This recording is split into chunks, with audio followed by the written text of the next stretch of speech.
விஜய் அவர்கள் ஒரு பிரபலமான சினிமா நடிகர், கதாநாயகர் என்பதை வைத்துக்கொண்டு பெரிய மாற்றம் இங்கே நிகழப் போகிறது என்பதை போன்ற ஒரு தோற்றத்தை உருவாக்குகிறார். அதிமுக பாஜக பற்றி பேசாமல் திமுக பற்றியுமே மக்கள் மத்தியில் விஜய் பேசிட்டு இருக்கிறது. அவர் தொடர்ந்து திமுகவை பற்றி மட்டுமே, திமுக தலைமையை பற்றி மட்டுமே, திமுக அரசை பற்றி மட்டுமே பேசி வருவதால் தான் அவர் ஏதோ ஒரு திட்டமிடப்பட்ட அஜெண்டாவுக்காக வந்திருக்கிறார், களமிறக்கி விடப்பட்டிருக்கிறார் என்கிற தோற்றத்தை உருவாக்குகிறது.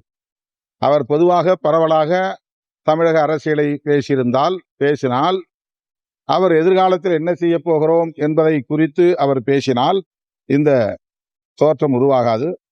எனவே அவர் திட்டமிட்டு களத்தில் இறக்கிவிடப்பட்டவரா என்ற கேள்வியும் சேர்ந்தே எழுகிறது.